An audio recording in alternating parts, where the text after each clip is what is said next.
இன்றைக்கி நம்ம Airtel dish எப்படி மாட்டலான்னு பார்ப்போம். அதுக்கான மெட்டீரியல் என்னெல்லாம் அங்கே தான் நான் காட்டுறேன். இதுதான் அந்த ஏர்டெல் டிஷ்ஷுக்குள்ள ஸ்டாண்டு. இது RJ6 கேபிள். இது LNBன்னு சொல்லுவாங்க, லோ நாய்ஸ் பூஸ்டர் அப்படிம்பாங்க. இதான் மொத்த சிக்னலையும் மேலே சேட்டலைட் மூலமாக நமக்கு சிக்னலை கேப்சர் பண்ணி தருது நமக்கு. இதுதான் அந்த ஏர்டெல் டிஷ்ஷோட செட்டாப் பாக்ஸ். உள்ளே பேட்டரிலாம் இருக்குது. அதுக்கான அடாப்டர் 12 வோல்ட் அடாப்டரும் உள்ளே கொடுத்துருக்காங்க.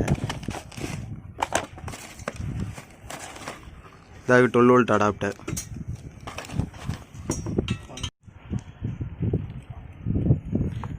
இதுதான் ஏர்டெல் டிஷ் மாட்டுறதுக்குள்ள DTH சிக்னல் மீட்டர். சும்மா டிஷ்ஷை மட்டும் மாட்ட முடியாது, சிக்னல் நமக்கு கரெக்டாக கிடைக்காது. இந்த மீட்டர் மூலமாக தான் சேட்டலைட்லேருந்து சிக்னல் எடுத்து நம்ம கரெக்டாக ஃபிட் பண்ணால் தான் நமக்கு டிவியில் உள்ள சேனல் எல்லாமே எடுக்கும்.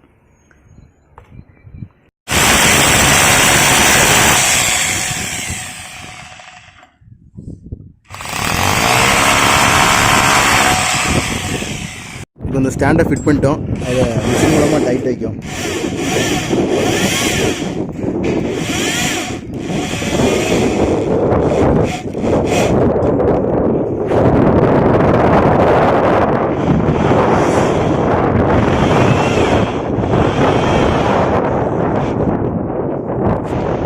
இங்கே விண்டு சவுண்டு கொஞ்சம் அதிகமாகவே கேட்குது. மாடிக்கு மேலே இருந்து ஃபிட் பண்ணிட்டோமா, ஓப்பன் ஸ்பேஸாக இருக்குது, அதில் விண்டு சவுண்டு அதிகமாக இருக்குது.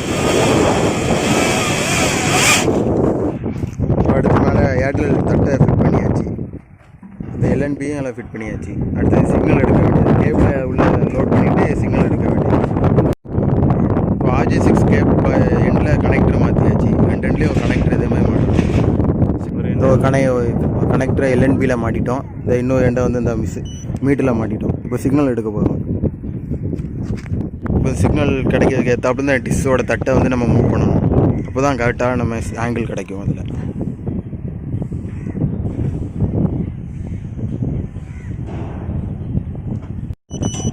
அந்த பாயிண்ட்டு கீழே சேஞ்ச் ஆகுது பார்த்தீங்களா. கரெக்டான சிக்னல் வந்தோடனே நம்ம தட்டை மூவ் ஆகாத அளவுக்கு நம்ம ஃபிட் பண்ணிடணும். RJ6 கேபிளில் வந்து நம்ம கனெக்டரை கனெக்ட் பண்ணிட்டோம். அதை வந்து LNBயில் கனெக்ட் பண்ணிட்டோம். இன்னொரு எண்டை வந்து டிவிக்குள்ளே செட்டாப் பாக்ஸ், ஏர்டெல் டிஷ்ஷோட செட்டாப் பாக்ஸில் கனெக்ட் பண்ணி, இப்போ கனெக்டரை நம்ம செட்டாப் பாக்ஸில் கனெக்ட் பண்ணிட்டோம். செட்டாப் பாக்ஸும் டிவியையும் ஆன் பண்ணிவிட்டு டிவியில் உள்ள செட்டிங்ஸை மட்டும் செக் பண்ணால் போதும். இப்போ டிவியில் உள்ள சேனலில் நம்ம தெளிவாக இப்போ பார்க்க முடியுது. எதுவும் டவுட் எதுவும் இருந்துச்சுன்னா வீடியோ கீழே கமெண்ட் பண்ணுங்கள், நான் அதை எக்ஸ்பிளைன் பண்ணுறேன் என்னென்னு.